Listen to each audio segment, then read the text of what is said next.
Hi, I'm Allie McKay from McKay Photography Academy, and I'd love to share some tips with you about packing for an African safari today. So it's really important when you're traveling on a safari to keep your weight light, and haha, I know that is not an easy thing.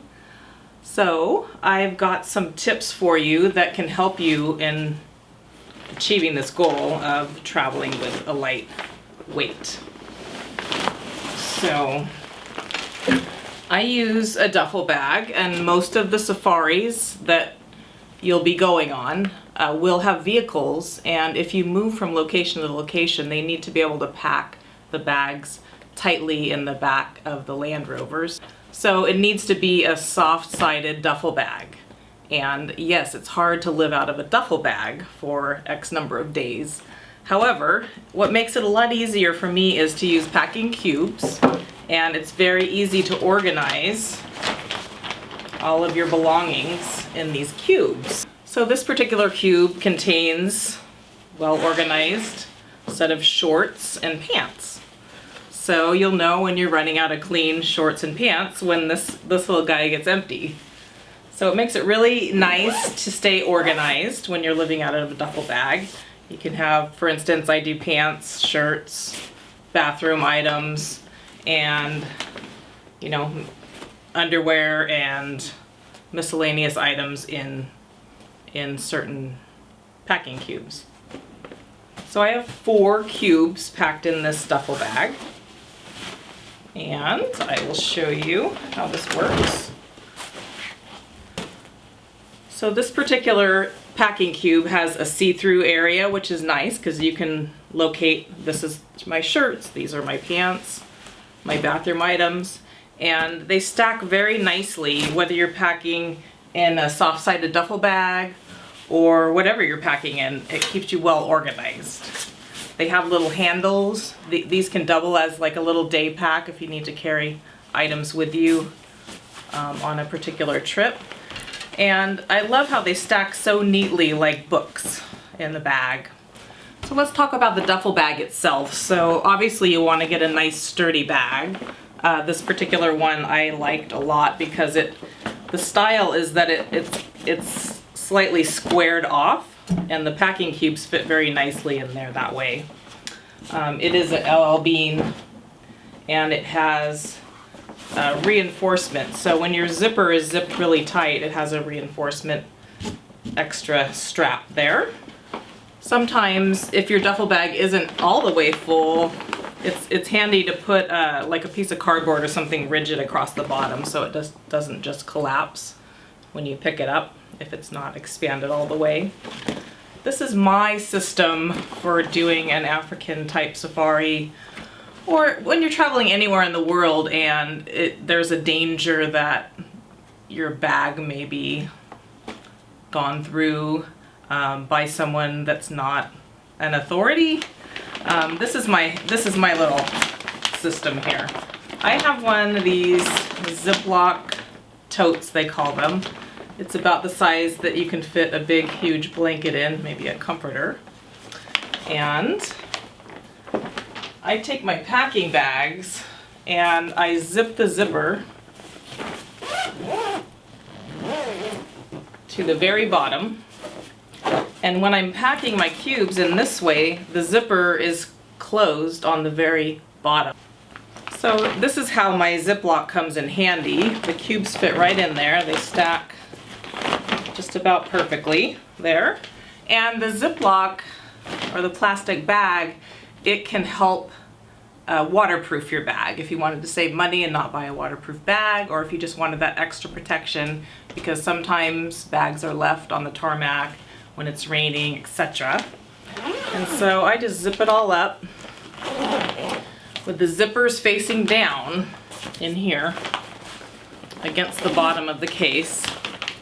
So it's just an extra deterrent. If someone were to think they wanted to grab something out of your bag, the stories that I've heard are that they were the items that were on the top and basically easy to grab. So this system works pretty well. I've never had an issue so far. And they pack right on in there, and then I will also use a a luggage lock as well, just for that extra deterrent to keep your items safe and able to be with you on your trip. On our safari, we have a weight limit of 33 pounds, and this comes in right around there, so we're good to go. Okay, so let's talk about the carry-on. So all the important items that you wouldn't want to check need to go in your carry-on. So this particular bag it's a Think Tank camera backpack, and it's very well designed as far as compartments and function and comfort. And so here we have 2 long lenses, camera body, and a 24 to 105 lens, which is kind of a mid-range for those shots where the animals are closer to you rather than in the distance. And everything that I keep in my carry-on is things, obviously, that I may need on the trip. So this is like a little freshen up kit for the airport or on the airplane. You do want to bring an extra set of clothes just in case your check-in bag gets lost. It's happened. It's no fun, but what a relief that you would have an extra set of clothes so you could launder one night and wear it the next and alternate. And then of course you want medications, you want anything that you may need on the plane and anything that could not get lost. In other words, that you're going to be needing on the trip. Okay, I use a daily pill case, of which on longer than 7 days, I conveniently have brought extra to refill the pill case. So for instance, these little bead bags that I use for medication are very handy. You can bring a little bit of anything you need on a trip. They don't weigh anything, keeps you organized, keeps it watertight. This is just a little, it's like a jewelry roll that they just make to carry jewelry. And I said, you know what? Let's make it more functional. Let's put everything you may need on the plane as well as on your bedside, you know, when you're there in camp, earplugs, and any item that you may need there. What's about it is I can just pack it flat. It lays right on top of the equipment here. And then the next thing are the cords. You're gonna always wanna bring your electrical cords on with you. I love having a battery backup. So this will charge your phone. You can get chargers to charge your camera batteries as well. And I use this battery at the bedside to charge my phone at night.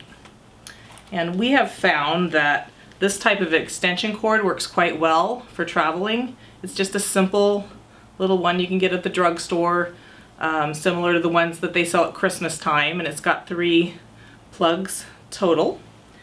And your adapter can fit right in here, and then you're good to go. We found that these simple small adapters work quite well, and there's not a need for the big bulky ones. And what we will do also is plug this multi into the end of this extension cord, and it has 3 plugs as well, plus 2 USBs. So you're good to go with charging anything you may have with you. Very important to bring external hard drives as photographers. We need to back our images up over and over and over. We recommend bringing 2. And also you may want to bring little zip drives. Okay, they can hold a collection of your favorite images. And very important, you want to diversify packing these. So in other words, if my exposed memory cards are in this bag, okay, I may pack this in another bag, okay, or in a pocket or so forth. Just, you know, if you plan for the worst, you're gonna come out good. So you will have a copy of your images. You know, for some people this is a trip of a lifetime, so you really want to make sure that they're safe and you're going to bring them home. And this is a cord bag that's the same idea as this. I can zip it up here, or I can pack it flat on top of the camera case. And one other thing, I have this is just a watertight windbreaker, which is great to have wherever you're going. Okay, it can rain. It also acts as extra padding for your cameras. And I also have an overall medicine kit. So this is just a little sampling of anything you might need, from cold medicine to allergy medicine, Band-Aids, and so forth. You know, cortisone cream if you get mosquito bites. Of course, you'll always want to bring mosquito repellent that contains DEET in it, just to be safe when you're traveling to remote areas such as Africa. So when you're actually out on safari in the Land Rovers, you may want to make sure that you use your lens covers whenever you're not shooting, because it's very, very dusty. Okay, our cameras get nice little coat of dust on them, which you definitely don't want on your lens if you can avoid it. Okay, and you never want to rub that dust into the lens. You're going to want to try to blow it off first, and sometimes a wet cleaner is necessary. So wet lens cloths can be good. Wet lens wipes can be good. And as far as protecting yourself from the dust, some people do want to wear bandanas, okay, just to keep from breathing all that dust in. And if you are allergic to dust, you'll definitely want to bring some allergy medication as well. One last thing that we found is that, you know, packing's tough to keep it light, and if there is ever a situation where you're overweight and just slightly, you can use a travel vest for flying with. And when you go through security, usually they don't make you take the vest off to weigh it. They may have you take the vest off, but they usually won't weigh. I've yet to be weighed at an airport. So anyway, if you've ever seen these, they're very well designed. There's a pocket for glasses that's padded with a lens cloth, ID, okay, all kinds of neat, even a water bottle, place for a water bottle. It's long enough to hang in there. And even the lower back compartment, of which you'll want to put all your sharp items. Just kidding. Nice and soft items.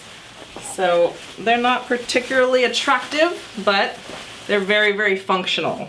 And on a trip like this, function is number one. If your carry-on is weighed and it's a little bit overweight, you can get creative and put 10, 15, maybe 20 pounds in your travel vest. Not super stylish, but it'll get you by.